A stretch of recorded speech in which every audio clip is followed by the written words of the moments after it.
नमस्कार विद्यार्थियों, मैं Anil Kumar Saini, assistant professor, government law college Churu. आज इस वीडियो श्रृंखला के अंतर्गत विधि तृतीय वर्ष की धारा 10 विचाराधीन वाद के बारे में आज हम चर्चा करेंगे। सिविल प्रक्रिया संहिता की जो एक इम्पोर्टेंट धारा है, धारा 10, जो ये बताती है हमें कि जब किसी न्यायालय में वाद विचाराधीन हो तो उसी वाद हेतु से, उसी वाद तथ्यों से उन्हीं पक्षकारों के मध्य दूसरा वाद नहीं लाया जा सकेगा। तो इसके बारे में हम आज चर्चा करेंगे। सबसे पहले अपन धारा 10 के बारे में ये पता लगाते हैं कि धारा 10 होती क्या है। धारा 10 का मतलब है वाद की कार्रवाई का रोक दिया जाना, यानी विचाराधीन वाद, जिसको अपन विचाराधीन वाद भी बोलते हैं। रेस सब जुडिस, जिसका नाम है रेस सब जुडिस।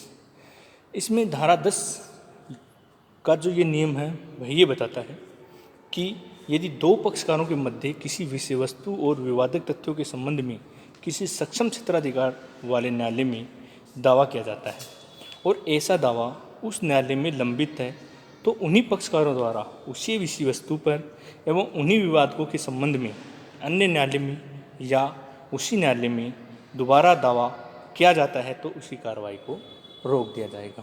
तो यहाँ पर ये बात कही गई है कि धारा 10 के अंतर्गत जब दो पक्षकारों के मध्य यदि किसी विषय वस्तु या विवादक तथ्यों के मध्य किसी सक्षम क्षेत्राधिकार वाले जिस न्यायालय में वाद संस्थित किया जाता है उसमें या किसी अन्य न्यायालय में जो सक्षम क्षेत्राधिकार का न्यायालय, वहाँ पर कोई मामला विचाराधीन है या वहाँ पर कोई मामला दावा किया जाता है, कोई मामला वाद संस्थित किया जाता है और उस न्यायालय में जो वाद संस्थित किया गया है वहाँ पर कोई मामला लंबित है या उसी किसी समकक्ष या सक्षम किसी न्यायालय में यदि उन विवादकों पर या उन्हीं विषय वस्तु पर यदि कोई मामला लंबित है और यदि उन पक्षकारों द्वारा उस विषय वस्तु पर या उन विवादकों पर किसी अन्य न्यायालय में या उसी न्यायालय में वाद संस्थित कर भी दिया जाता है, तो ऐसी स्थिति में न्यायालय में कार्रवाई को रोक दिया जाएगा।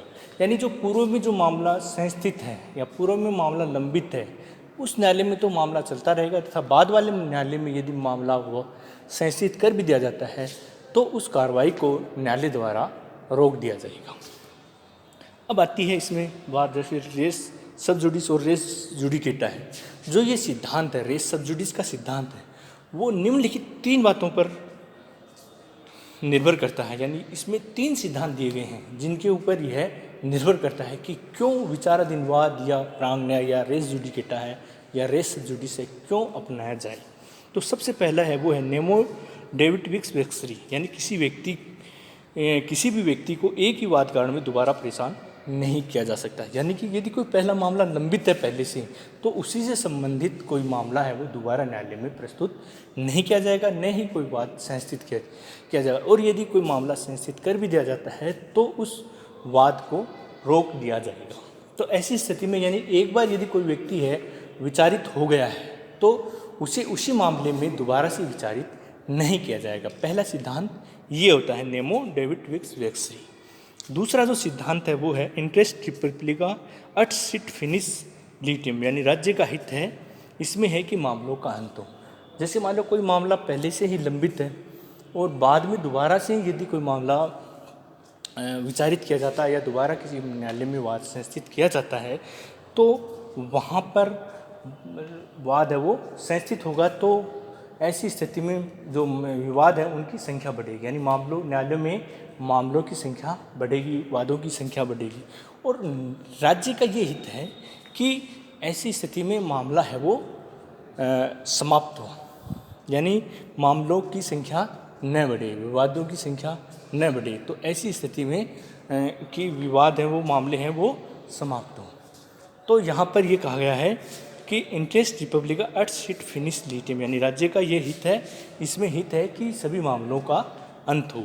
और तीसरा जो सिद्धांत है वो ये कहता है कि विरोधाभासी डिक्रियों से बचने के लिए कहा जाता है।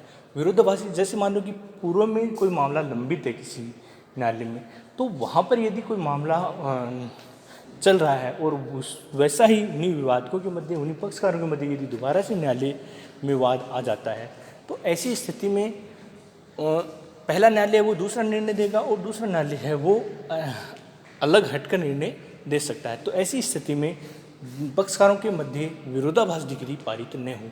जरूरी नहीं है कि दोनों न्यायालय हैं वो समान ही डिग्री प्रदान करें, कोई पक्ष में दे सकता है, कोई सा न्यायालय विपक्ष में भी डिग्री दे सकता है। तो धारा 10 में क्या होता है कि ऐसी स्थिति में मामले को रोका जाता है और धारा 11 में है मामले को खारिज कर दिया जाए। धारा 11 कहती है पूर्व निर्णय के बारे में, प्राग न्याय का सिद्धांत है वो, यानी कि पूर्व में यदि कोई मामले में निर्णय निश्चित हो चुका है तो ऐसी स्थिति में दोबारा से मामला अगर आता है तो उसको खारिज कर दिया जाएगा।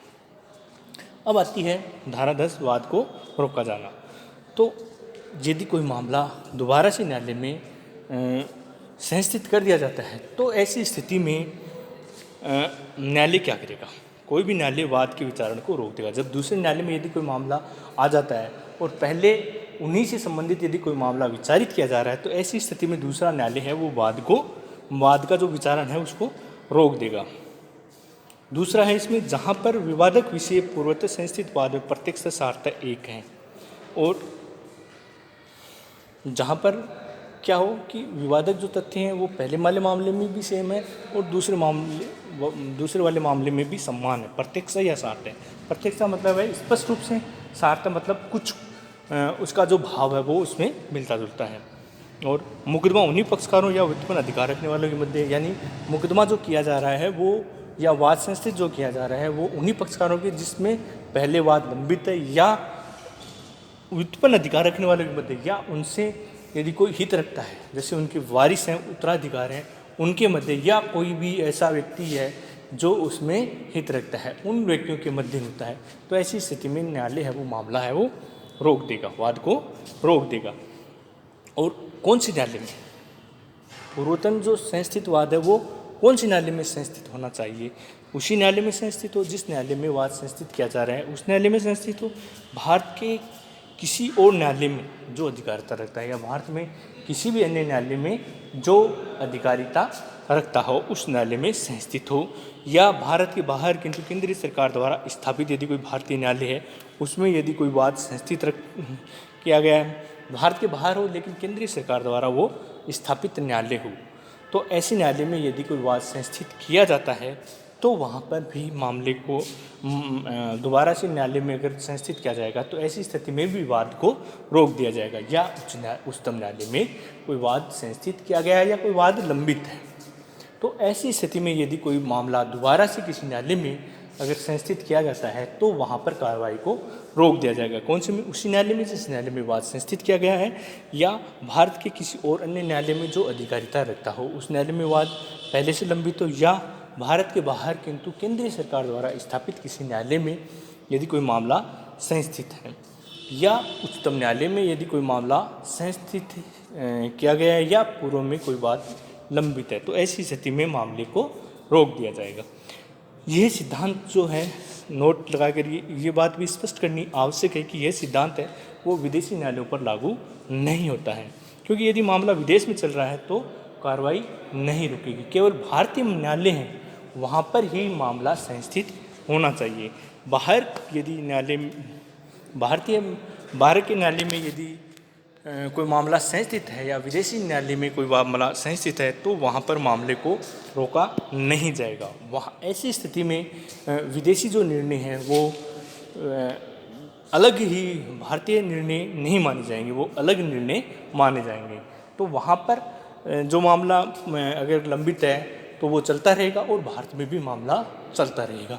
एक इसमें स्पष्ट रूप से ये भी कहा गया है कि जैसे मान लो कि किसी पूर्व में किसी न्यायालय में यदि कोई मामला चल रहा है और बाद में यदि किसी न्यायालय ने यदि मामला संज्ञान में ले लिया है और संस्थित हो गया है, तो ऐसी स्थिति में यदि दूसरे वाले न्यायालय में यदि कोई वाद विचारित कर दिया जाता है और उसमें निर्णय दे दिया जाता है तो ऐसा जो निर्णय होगा वो निर्णय वैध माना जाएगा। यानी जो पूर्व का जो मामला लंबित है उसमें यदि निर्णय नहीं आया है और बाद वाले न्यायालय में यदि निर्णय आ गया है तो बाद वाला जो निर्णय है वो वैध निर्णय माना जाएगा। तो इस प्रकार से आज हमने विचाराधीन वाद के बारे में चर्चा की। तो विचाराधीन वाद का जो बताया गया है कि पूर्व में यदि किसी न्यायालय में यदि कोई मामला लंबित चल रहा है तो उन्हीं पक्षकारों के मध्य, उन्हीं विवादक विषयों के मध्य या उसी न्यायालय में या भारतीय किसी न्यायालय में यदि कोई वाद संस्थित किया जाता है तो वहाँ पर वह न्यायालय उस वाद को रोक देगा। धन्यवाद। तो इस प्रकार हमने